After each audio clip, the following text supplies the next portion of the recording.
Once, from the far reaches of space, a small dog called Ina arrived on our planet with the help of a magic meteorite in search of her owners.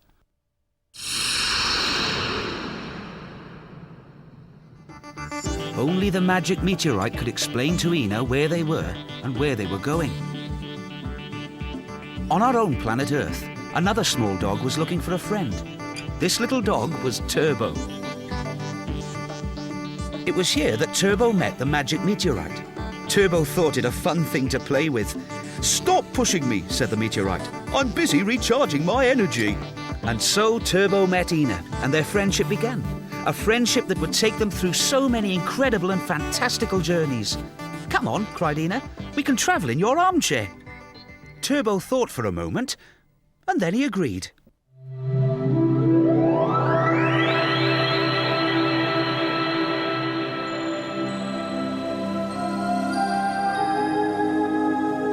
"Look over there," said Ina. But Turbo was already enthralled by everything around him, and he didn't hear. "Aren't we supposed to be finding Ina's owner?" asked the meteorite. But Turbo wasn't listening. "This is the most magical place I've ever been to. I want to know everything." "All right," said the meteorite. "Let's go!"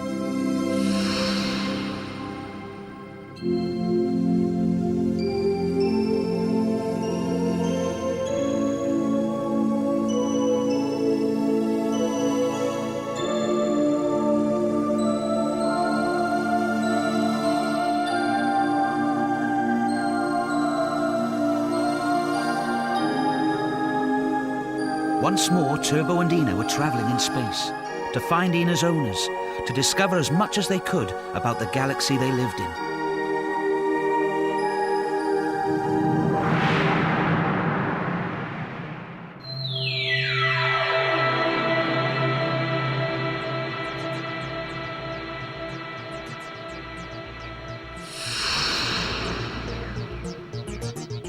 Ina seemed anxious. Turbo thought they might be more successful this time. "After all," he said, "they do have to be somewhere."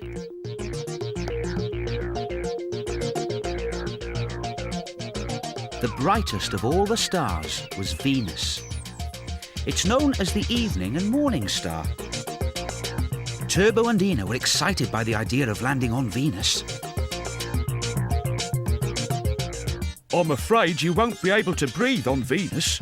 Even my magic can't manage that. I'm going to have to put up a protective shield." "That's better," said the meteorite.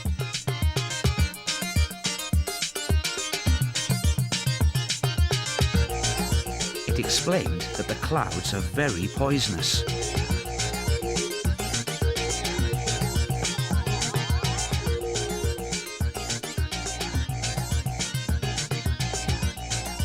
Both Turbo and Ina agreed the smell was becoming really horrible. The carbon dioxide traps the sunlight and heats the surface. Temperatures can be as high as 500 degrees Celsius. "That's a greenhouse effect," suggested Turbo. "It's very hot," said Ina, "and I don't think my owners could survive here at all." "I think we ought to get on," suggested the meteorite.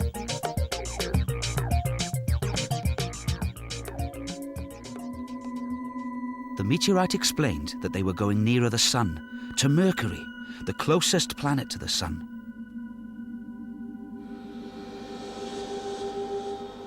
Turbo thought it looked very bleak and burnt out. He wanted to know if he could see Mercury from Earth. "Hardly," replied the meteorite. "It's lost in the brightness of the sun. It's so scorched, there's a constant pink dust over it."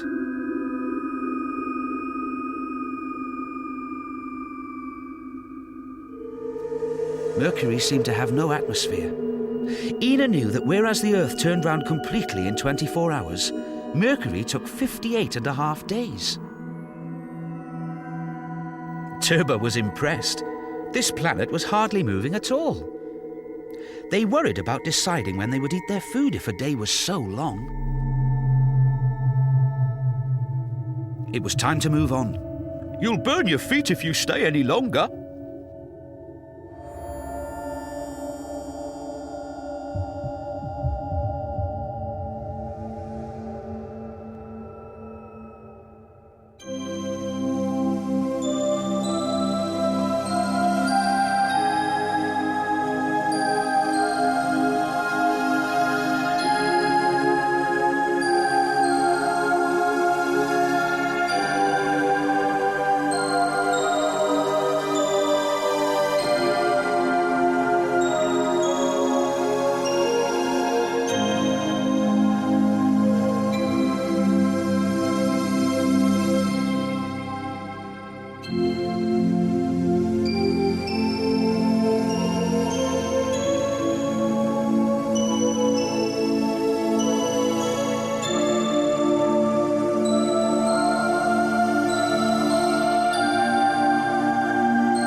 the meteorite explained that they had to pass through the asteroid belt to reach their next destination.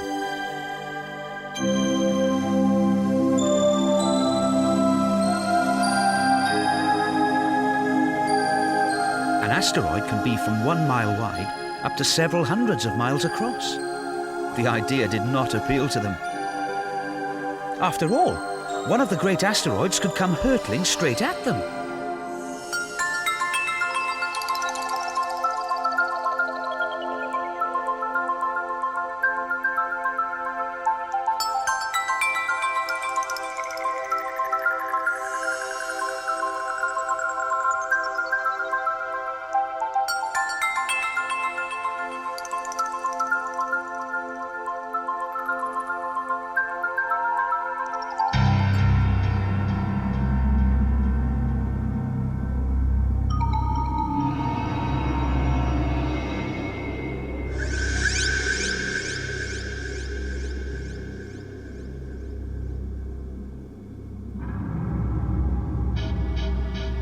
Neither Turbo nor Ina had seen anything like this. Nothing so absolutely huge and enormous. This is Jupiter. It's 1,000 times bigger than Earth, said the meteorite. And the planet Earth could fit easily into the Great Red Spot. He told them that the Great Red Spot was a giant storm.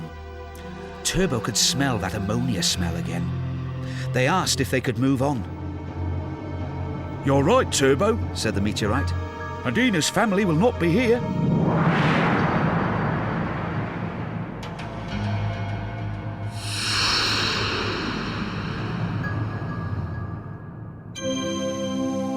Jupiter has 16 moons. Some are boiling volcanic lava, and others are almost solid blocks of ice.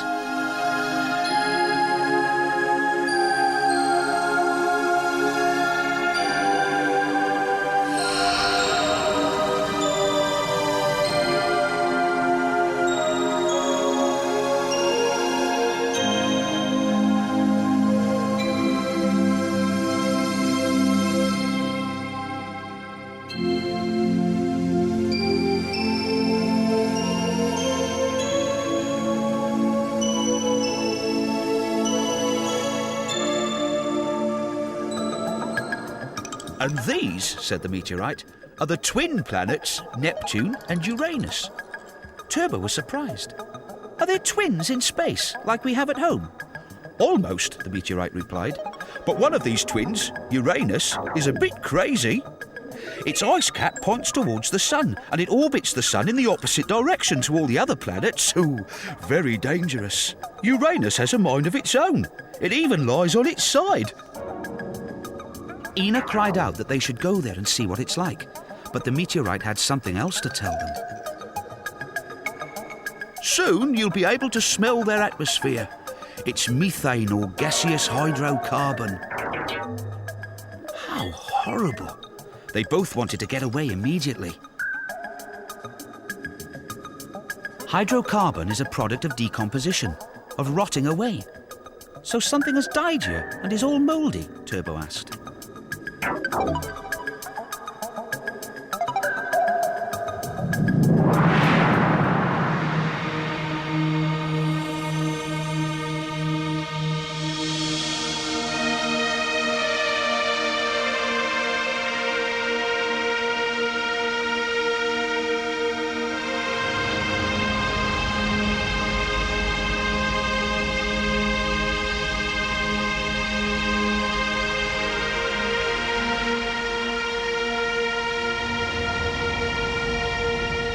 Where are we? Asked Turbo, searching for some clue. This is the Andromeda Galaxy, just over 2 million light years away from Earth.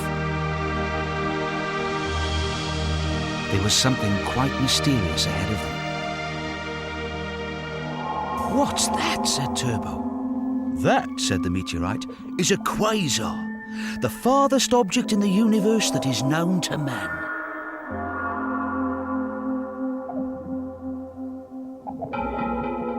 Quasars are very bright, travelling away from us at speeds faster than we can understand, brighter than an entire galaxy.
Turbo thought about where they'd been.